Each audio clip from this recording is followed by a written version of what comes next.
Luke, chapter 13. And there were some present at that time, telling him about the Galileans, whose blood Pilate mingled with their sacrifices. And Jesus answering said to them, Do you think that these Galileans became sinners beyond all the Galileans, because they have suffered such things? No, I say to you, but if you may not convert, even so will all you perish. Or those 18 on whom the tower in Siloam fell and killed them? Do you think that these became debtors beyond all men who are dwelling in Jerusalem? No, I say to you, but if you may not convert, all you will perish in like manner. And he spoke this allegory. A certain one had a fig tree planted in his vineyard, and he came seeking fruit in it, and he did not find. And he said to the vinedresser, Behold, 3 years I come seeking fruit in this fig tree, and do not find it. Cut it off. Why does it also render the ground useless? And he answering says to him, Lord, permit it also this year, until I may dig around it, and cast in dung, and if indeed it may bear fruit. And if not so, thereafter you will cut it off.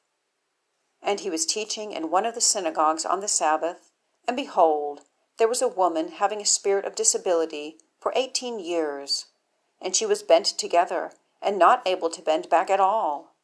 And Jesus, having seen her, called her near, and said to her, Woman, you have been loosed from your disability. And he laid on her his hands, and immediately she was set upright, and was glorifying God. And the chief of the synagogue answering, much displeased that on the Sabbath Jesus healed, said to the multitude, 6 days there are in which it is necessary to be working.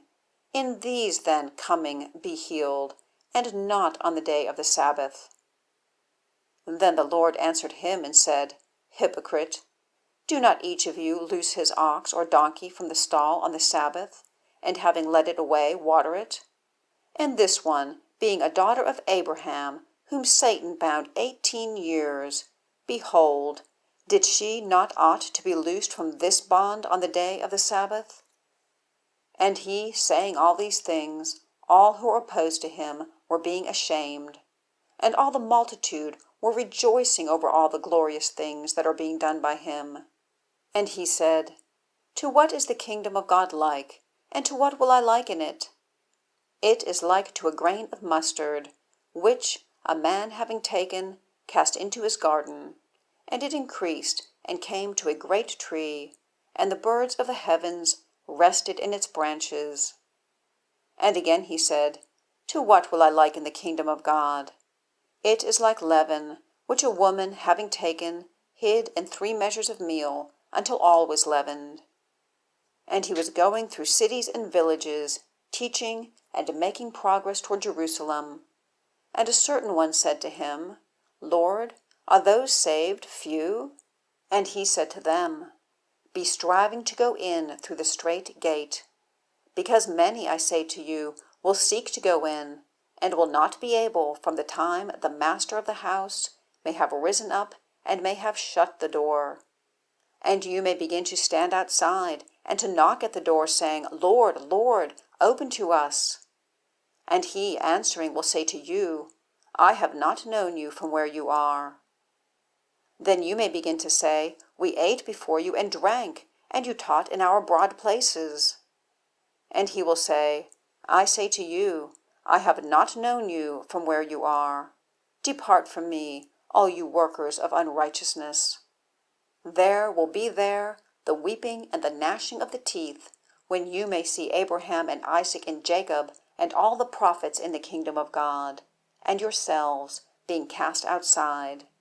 And they will come from east and west, and from north and south, and will recline in the kingdom of God. And behold, there are last who will be first, and there are first who will be last.